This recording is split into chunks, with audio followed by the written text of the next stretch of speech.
and saying, gee, that's worth $250,000 IR&D investment. Why don't we see what happens? So when you look at agriculture and pharmaceuticals and new materials and things like that, you're really starting to see a demand pull from every other economic sector. And I think that is going to be a powerhouse creation for new innovative ideas in the space economy. From the Defense and Aerospace Report, this is The Downlink, a podcast about the intersection of space, the space business, and defense. Not just what's over the horizon, but what's happening above it. I'm your host, Laura Winter. Hey, Kevin, thank you so much for making the time to come on the Downlink podcast. Thanks, Laura, for having me today. Nice to be back here. Kevin, you are one of those special people in my life who has a resume as long as my leg, and I'm kind of tall. And you've held positions in and out of government for years. And now you are a jet-setting man of mystery. But all kidding aside, you're quite a serious player in the space sector and have been for years. So please, could you take a moment and tell us, what you're doing right now and where you're doing it? I mean, you seem to be on the board of quite a few space companies or on board a plane jetting off to somewhere far away to talk about space. So yeah, what are you doing? Sure. Thanks very much for the kind words. Well, hi, everyone. I'm Kevin O'Connell. I'm currently the CEO of Space Economy Rising, which is a Washington advisory firm. So I spend a lot of time on advisory boards and boards. I'm also on the board of directors of the Space Foundation and the U.S. Geospatial Intelligence Foundation. Do a lot of international work as well, as Laura has suggested, really talking to folks about the space economy. Of course, I was formerly the director of space commerce in the first Trump administration, and that followed about 3 decades of work in one place or another on space commerce and space commercialization. And defense too, right? Absolutely, absolutely. The security aspects of what's happening in space commerce. So, Kevin, many of us are still waiting and watching for what effects the SpaceX IPO will have on the public markets, the availability of public market capital for the space sector, and what about private and institutional capital? And we're going to get to that a little bit later. But first, let's just get you on your take of the broader space economy. And I also wonder if inflation has any effect at all, right? I mean, it did just breach 4% for May here in the United States. I'm sure the rest of the world is also contending with similar rises. So you have to wonder, where is the subsector that space is? Where is the space economy going? Sure. So thank you. So first and foremost, it's a very exciting time in the space community, as you've already mentioned. I would say that for all the political changes we're seeing going on around the world, the one thing that I see is universal interest in doing more in space. Obviously, on the one hand, folks ranging from Ottawa to Berlin to Tokyo, as well as in the United States, of course, are spending substantially more money on space domain awareness, space defense related issues. But I think we're also at a point where people see that space is moving beyond exploration. And there's still plenty to explore, by the way, when I say that, into an area which is going to create enormous economic value. And I think that's the top line that I would see on the space economy right now. So when you said substantial, I've got to ask you, y- what is that? Like, what is that measured in? I mean, are we talking hundreds of millions of dollars? Is that substantial, or are we talking something bigger or smaller? No, I think we're talking about something much bigger. I have often said publicly that I think that we could, in our lifetime, see economic benefit to to folks here on Earth, obviously, that it rivals economic benefit that we've seen through much of history, and so that's a large number. I would also caution, though, that when I say that, it's not automatic. There are a lot of issues that we will have to make sure work properly to do that. One of the things that we're talking about right now is to make sure that the space economy moves from an asset economy, a place where we build things, to what's really a fully functioning space economy, that creates enormous economic impact. So I think it's a large number. By the way, Laura, I didn't answer your question, but on the inflation issue, we know for a fact, and you can look back 4 or 5 years on this, we know for a fact that this sector, like every other sector, is affected by inflation, macroeconomic trends, things like that. So obviously there's an effect. I think that effect right now is dwarfed by the excitement that we're seeing in the space community. And that's not just the SpaceX IPO, that's a big part of it, but we're also seeing other kinds of economic activity where founders are now, they're merging, they're going public either directly or, through a SPAC process. And so we're seeing a lot of other economic activity that give reason for optimism here. But also, isn't this kind of becoming a wee bit of a tiered economy? Because over the past number of years, right, there's was a huge focus on new space and on those startups. I mean, you just mentioned founders and founders wanting to go public. They were known for new technology, agility, ecosystem building. But I feel like the winds kind of favor the contracts, right? They're still going to the primes. And so I feel like the economy is, or the space economy very specifically, is still very much dominated by very large established companies. And if they haven't been around for for 5 decades or so, um, that they have a lot of capital. They're big caps, right? So Whether they're public or private. So, what happens to the rest of everybody else, though? Right? Sure. So this is a great question because this is actually a topic that we've been talking a lot about, writing about recently, which is there's a phenomenon. This mostly happened as the space world swung hard toward defense over the last 4 or 5 years.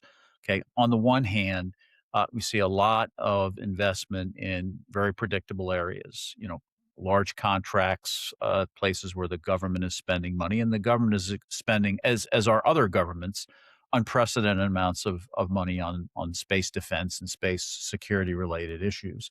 Okay, there's the similar amount of investment on the other end of the spectrum, though, the very early stage, need to get 250K, need to get a $500,000 kind of thing.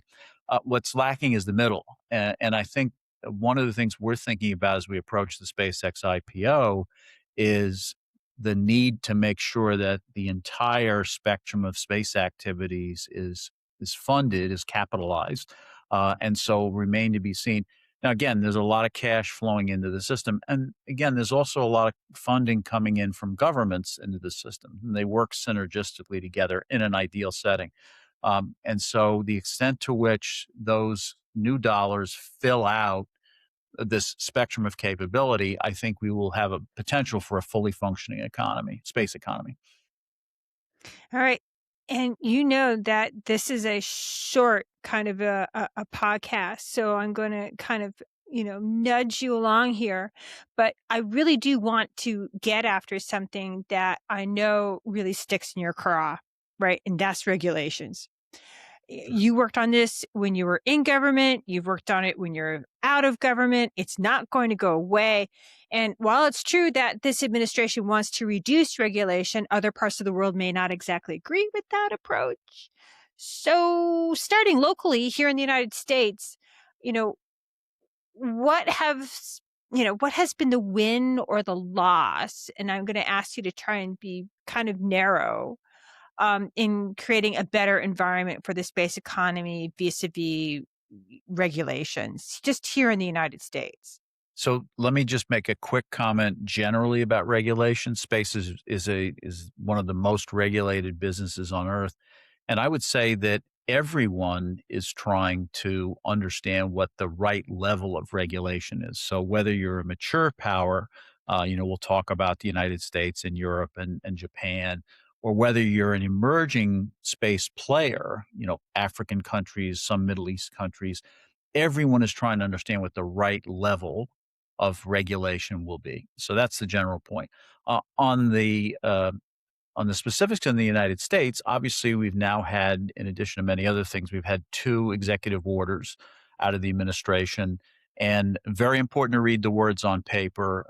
Everything from reform of the launch regulations to plans to get back to the moon with astronauts by 28, a lunar base by 2030 or the start of that, the move to put a nuclear reactor on the moon. These are all critical to the lunar economy. You know, if we don't have nuclear power and propulsion, for example, you have a very small economy. You need that kind of energy to move forward. So, in the executive orders, you see a lot of intent in different areas. You see a need to understand what's going on space from very low Earth orbit all the way out to cislunar. By the way, there's a very interesting newfound focus on cislunar space, which we should pay attention to.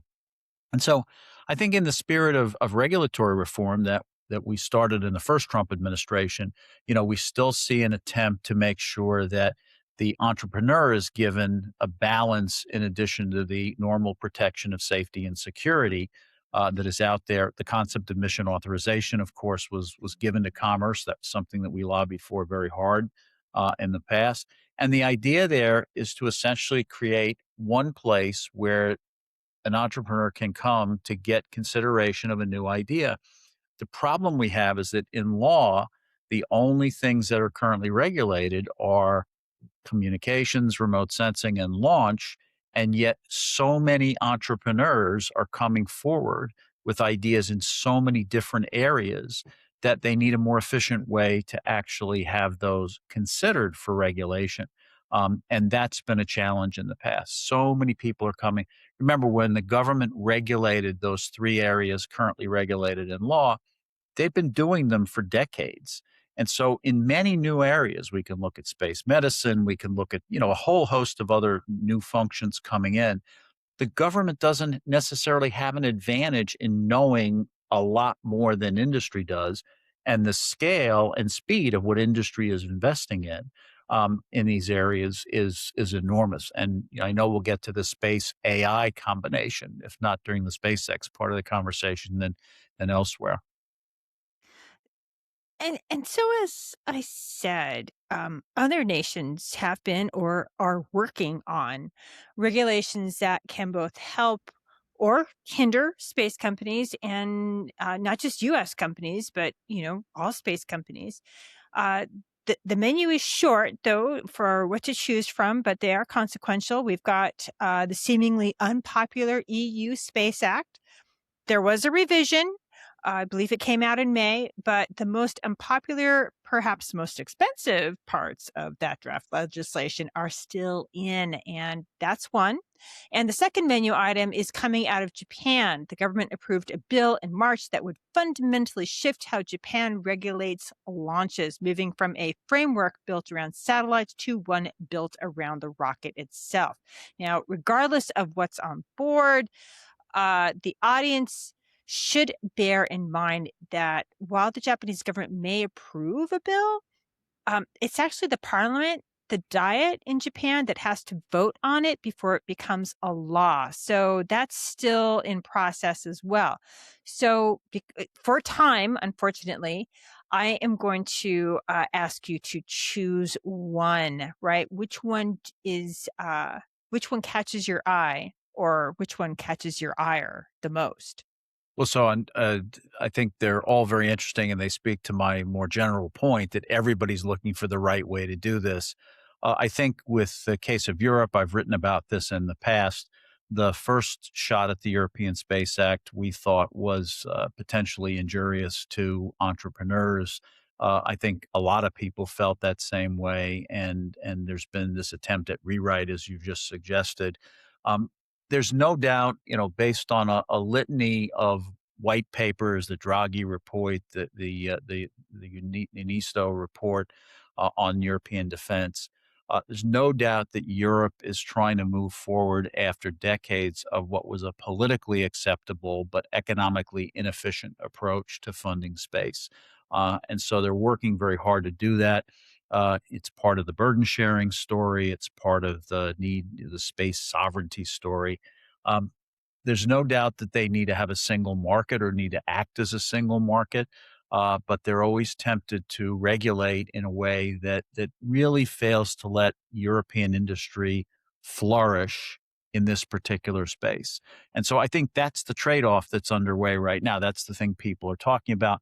When you look at the most recent review of the European Space Act, you see mostly entrepreneurs arguing that they're going to be left less competitive because of everything from administrative requirements to insurance requirements to space debris requirements. But You know, just speaking of the administrative requirements, I really do wanna jump in here because, people think of regulations as just these words on paper or now digitally, right? Eh, they don't really see what the cost is, but just to sign up, just to get your foot in the door, I mean, we are talking about, what, $100,000 for space companies on the low end just to open the door to becoming compliant? Am I wrong about that? you mean you talking about in Europe or in the United States? In Europe, When Europe, there are substantial fees it's like, associated with it. yes, the fees, like, the Yeah. fees are really big. And it's not just the fees, it's the process. It's the, if you will, the due process that people have to go through. We could do an entire show on regulation. Remember that good regulation is agile, is flexible, consistent with market conditions, and most importantly, it's transparent to all parties. And that's easy for me to say, and it's very hard for governments to do. And so administrative requirements are everything from fees. We have a discussion underway in the States now about pay for service. Certainly in the launch industry, we have a pay for service discussion at Commerce on tracks and the space safety function. That's just one part of it. Insurance is another part. There's many different mechanisms. Um, Regulators, when we talk about space innovations, regulators sometimes get nervous and say, oops, that's exciting, but we have to think about that and we'll get back to you. The problem in this market, this global market, is that things are moving so fast that we're going to get back to you and we're going to think about and get back to you. Could put companies out of business. And we've seen that happen before, especially when things are brand new. They're unprecedented in the market. Some of the things related to mining in space and space nuclear power and energy from space and other ideas are out there like that. They do have to be thought through, but they have to be thought through in an efficient way. And as we often had said before and still say, in a regulatory process, we hope there's a presumption of approval for the entrepreneur to try what they do. There may be guardrails that are imposed, but there's a presumption of approval that they're going to try it rather than them dwelling in a endless conversation about why they shouldn't be done. And the fees. And make Well, yeah, and and fees right, are a and whole other make the part. fees And appropriate to the no, no, size I've of the often argued company. against fees as well. I've never known governments that collect fees to collect fewer fees, or you know, and so I don't know that the number is $100,000, but it's a substantial It's fee, and substantial. I y- remember it is substantial. yeah. But, just with everything that we've just been talking about, right? It's regulations, and at the end of the day, it's about how space companies may be required to invest money to gain access to those markets. So let's talk about money and let's talk about capital sources because you Sure. advise a number of investors of all shapes and sizes. What are the trends that you are seeing in capital, in the availability of capital? Is there more capital available in the private markets? We know that there's capital. These people think that there's capital available in the public markets. Well, as we have just said, we'll be kind of getting into that a little bit later. But yeah, is there less capital? Is it harder to get capital? What's going on? So again, a topic we could talk a lot about. Let me make a couple of general statements. First of all, government funding and private capital are key, and they're best when they work together. Now there's in the United States, there's, on the civil side, there's less capital than there has been on the national security side. There'll be substantially more, and that will have its own nuances. But in general, government funding and private capital work well together. I have always argued, though, that private capital, and never forget that when I was at Commerce, we spent a lot of time on this. Private capital tends to fuel innovation because it thinks about risk differently than the way the government thinks about it, and it seeks differentiation between ideas. And so if I say I want to create a company just like Laura's company, an investor will say, well, why would I give you a dime for that? You either need to create a different company or a better company than Laura has. And that's what really fuels innovation. And of course, we're seeing the exceptional example here in the SpaceX case. And then the related discussions about orbital data centers and a number of other things that are going on. So capital here is very, very important. I would also say this. When we look back to the 2021 period, the period in which SPACs are very popular, uh, and it was really early enthusiasm, early private capital enthusiasm in the space business, at least this go around.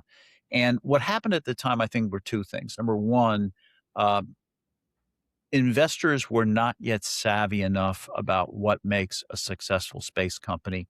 And secondly, entrepreneurs did not recognize that they needed to be very comfortable in understanding what unit cost economics meant. Space entrepreneurs would often say, let's talk about the technology. And I've sat on many, many, many investor calls in which entrepreneurs say, let's talk about the technology. And the investor really wants to talk about who are your customers, what are your pipeline, what's your pipeline look like, what do your unit cost economics look like, and the entrepreneur at the time would say, "Oh, let's go talk about my technology again."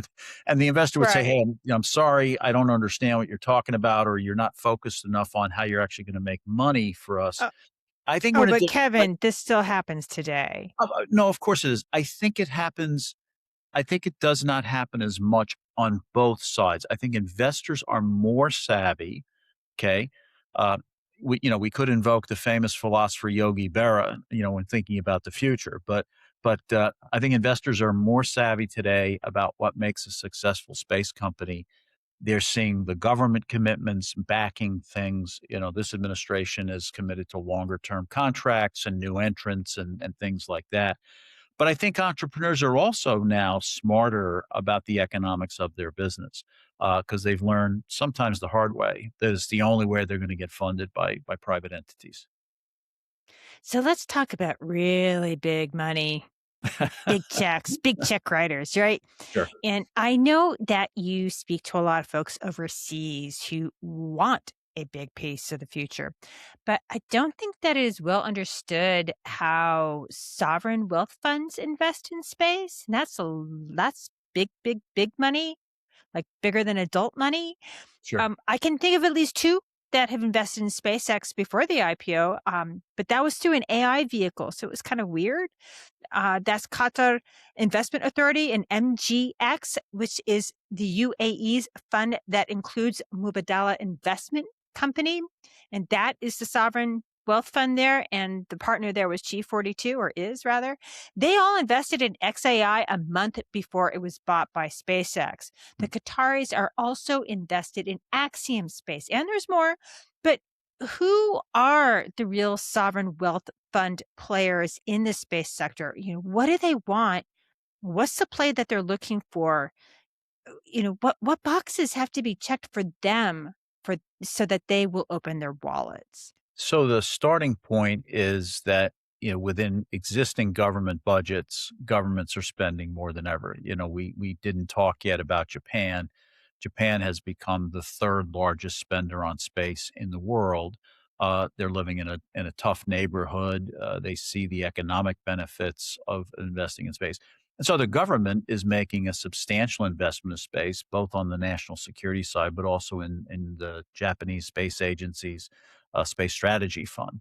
And so the starting point here is the recognition that governments are investing in space in a very heavy way. Budgets are broken through in Europe, obviously in Germany. specifically. But these aren't just contracts, these are investments. Well, so Right. absolutely. This is a different funding vehicle. I mean, Germany's Credit Institute for Reconstruction, and it's also known as KfW. It's actually a bank, so it's not a sovereign wealth fund, but it just invested again earlier this month in ISAR Aerospace in their Series D round. So, yeah, I mean, So I think the sovereign wealth funds really have taken note, number one, of the importance of space security really around the world, the emergence of sovereign space interests. And so they're very much investing on that basis under an expectation that governments want to use space security, space domain awareness related capabilities. Because they're important for the national, for small and national security in the particular context. And so that's always been the case since, really dating back to the first Gulf War. Sovereign wealth funds started to pay attention to the fact that this was an important area to shape, to participate in as an investment tool, not just a funding tool. but I guess what I find odd, I mean, from what you've just said, I mean, yes, of course, they're interested in investing in things that will protect their nation, which you can see that with the KfW play in Germany into a German company for German purposes. But there are sovereign wealth funds that are investing in non same nation businesses, right? I mean, And overseas Qataris in business. overseas. I mean, the Yep. Qataris invested in SpaceX, and we see SpaceX and it's space launch or XAI, but that's what they invested in originally. But we see SpaceX as a sovereign technology capability, right? That's ours. That's United States, but it's got Qatari money in it. So that's what I mean. It you have these sovereign wealth funds funding things that are outside of their borders. So they're partly trying to understand how the technology is working. They're partly doing it for pure investment purposes. There's certainly a set of rules that govern anything that touches national security that have to be complied with, CFIUS and other things, at least in the US case. Other countries have similar rules, et cetera. So there's a multiple set of reasons why the sovereigns are starting to invest in these technologies, understand them, perhaps leverage them for their own national purpose under the right rule set. So it's very natural to me that these investments are being made. Which goes kind of contrary to what some people are saying. I read, I think it was yesterday or the day before in the Wall Street Journal that there is a scarcity of capital, right? And it's like I'm kind of confused here because there seems to be actually quite a bit of capital out there. But they said that there is a scarcity of capital due to competition with AI and amongst AI companies and other deep tech sectors that are, gaining ground. And so when you think about space, space has to compete for similar dollars or similar available capital.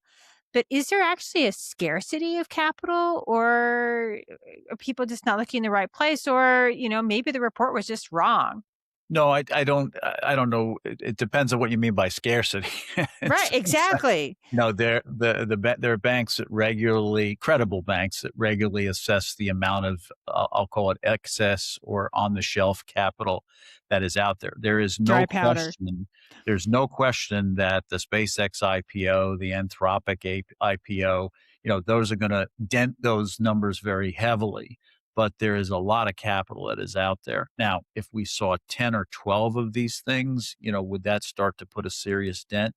Certainly it could, but the market will soon shake out, who are the most valuable of these companies and who are not as valuable, and they will act accordingly and they take money back out of companies that don't succeed. And the comparisons are very hard. When we look at SpaceX, we see the Starlink part of the business, we see the launch part of the business, and then what is really driving their investments, a ferociously competitive global AI business. And so, there's always a question: is SpaceX still a space company? Is it an AI company? I think Well, that's, they've said it in their S1, right? I Right. mean, We can it's got 3 segments. It's got the space right. launch segment, it's got the Starlink segment, which they call communications, and then there's the AI segment, which includes Grok and Colossus and the social media company X, right? So, But I don't I know, think are there's they a plenty of space money for company? now. Let's we'll have to see how things play out. But again, if companies don't perform, money will come back out of those companies. It's very natural the way the market operates. Well, when you talk to folks overseas and some of the big check writers, or at least you do speak with them, right? Um, what are they actually interested in? What are the right places for their bets? I mean, launch infrastructure, people are talking about it. People have been talking about it for years, but we are seeing a real crunch in the sense that there's just not enough launch and not enough launch places to launch from, right? So that's got to be the top one or two, uh, because without launch, nothing happens.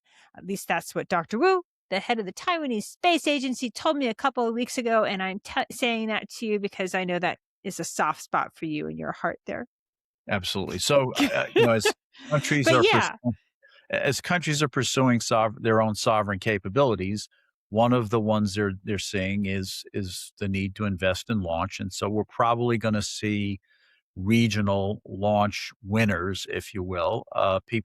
Some people will continue to make use of the massive capability here that SpaceX will bring in the market, ideally at some point soon, Blue Origin and other U.S. providers, Rocket Lab in New Zealand. So on the general point, we still have a deficiency of launch right now that has to be corrected. It's one of the absolute necessities to get into space is you need launch capability. That's pretty simple. But so I think launch is an area of focus for a lot of people. You can see that by virtue of the number of companies that are in the market that say they're in the launch business. I've run panels in the past few years in which there were allegedly 200 companies in the small sat launch business. Well, that doesn't last very long because no matter how much demand there is, there's not enough demand for that many companies. And not all of them were 100% anchored in real activities, et cetera. They were mostly ideas and visions and things like that. That's one.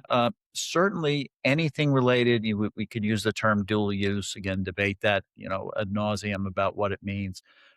We see a lot of interest in sensing, both looking down as well as looking up, improving our understanding what's happening here on Earth. That is a place where, by the way, artificial intelligence has really, we hear people talk about it with regard to space generally, and it's going to come in all those areas. But the place we've already seen an impact is in what we'll call the geospatial intelligence area. The ability to sort through massive amounts of data, different kinds of data, and actually develop some insights based on that. Also, looking up again, the part of the space domain awareness, space situational awareness, military, civil, the way I've said it, is a much deeper understanding of what's going on in space. So that's attracting a lot of attention right now from the investment community, and then even lunar capabilities. Again, the administration has accelerated the return directly to the moon and the lunar base, as I said earlier. And so we're starting to see everything from investment in commercial space stations. In fact, if I'm remembering correctly, well over $1 billion was invested within the last couple of months in some of the commercial space stations, but also things that are going to the moon. The landers and the rovers. Remember that we're going to need all of the infrastructure that we have here on Earth to effectively create a lunar economy, comms, sensing, SSA, things like that. So we often do a disservice when we talk about the space economy because we talk about it at this giant macro level. Everybody cites the $1.8 trillion, that came out of the World Economic Forum. I think the number is actually substantially larger. But what we really need to do is you need to dive into different verticals. There are some old fashioned ones, if you will, satcom, weather, sensing, navigation, and even the old fashioned ones are moving at lightning speed. They're changing by virtue of technologies. Then there are people that are inventing lunar landers. There are people that are inventing, lunar mining and the ways to do in space manufacturing and space medicine and things like that. And so the whole sector is really moving at a rapid pace. They're able to leverage technologies from adjacencies all over the place. I think that's one of the strengths in the space economy. They're able to benefit from adjacent technology developments. So we know AI, quantum, digital earth models, things like that that are really fueling what's happening. The other thing I'd say, and the reason I'm always very optimistic, is that this used to be a push business only. The space community would invent something and say, hey, they're government, you take it, you figure out what to do with it.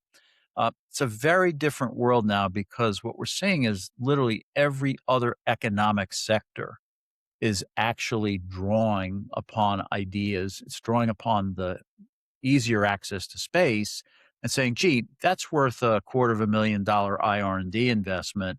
Why don't we see what happens? So when you look at agriculture and pharmaceuticals and new materials and things like that, you're really starting to see a demand pull from every other economic sector. And I think that is going to be a powerhouse creation for new innovative ideas in the space economy. Now, we are really running out of time. Okay. So, this one is going to have to be short and sweet. So, I challenge you. I challenge you to be efficient. But as I promised up at the top, I want to know what you think about the effects of the SpaceX IPO. What is it going to be in the long term? Not this week, not this month or a quarter, but say a year after this IPO. What does the world look like for the space sector once the dust settle? Or maybe the dust doesn't even settle, right? Um, are there going to be unintended consequences that we should be aware of? So I think the dust doesn't settle necessarily because there's going to be so much positive change going forward that you're going to see dust in all sorts of places. Remember, we're not only seeing SpaceX, that's the exceptional example, but we're seeing a lot of other activities as well. And so I think we're going to see progress on multiple fronts. We're going to head back to the moon. We're going to get back there with a permanent presence. And by the way, you have to do things very differently when you're there permanently than when you went for 5 days. There's a lot of human factor things that have to be done, and so Sure. that will all generate a whole new set of ideas from non-traditional space sectors. I would say. I think you're also going to see. I talked earlier about the structural challenges. Where money is being spent presently, and I think what you're going to see is you're going to see some of that fill in. You're going to see the large amounts of capital will fill in the supply chain that the space companies will need. So they'll strengthen the supply chain. They'll also make innovation. I'm sorry. They'll also make investments in new ideas.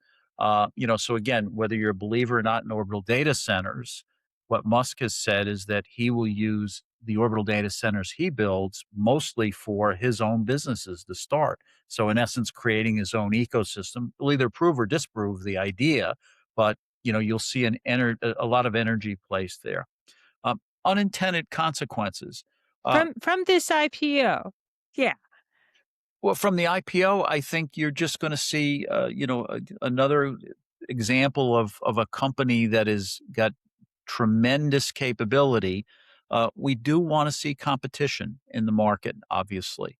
And so, we cannot quibble that SpaceX has lifted, the overwhelming majority of mass to orbit in the last few years. We do want to see competition in this space for the whole variety of things that people are going to want to do. That's important in defense. It always has been. And so I think you'll see that. I think another unintended consequence is you're going to see lots of people who are newfound millionaires that will also, and maybe this is not an unintended consequence, it's an I intended don't one, think but it is. Yeah. they will I spend, think that's well, I pretty mean, look, much very much but intended. they earned it, but they earned it. So I mean, they will also play a role. And unlike the past when I talked about investor, I won't say ignorance is too strong, but investor being uncertain about an idea, many of these people will be people with strong technical engineering background to say, hey, you really can't deliver that new capability in 3 years. We know it's going to take 10, but we're willing to invest in it for 10. And so I think that's a positive consequence that will come out of the IPO, obviously. When companies go into the public markets, they're going to have to perform, or the market will deal them back what's deserved when they can't perform to their expectations. Kevin, we have run out of time. So thank you so much for making the time to come on the podcast. Laura, my pleasure as always, and nice to see you, and hope we see you again soon. Oh, you bet. That's it for this week.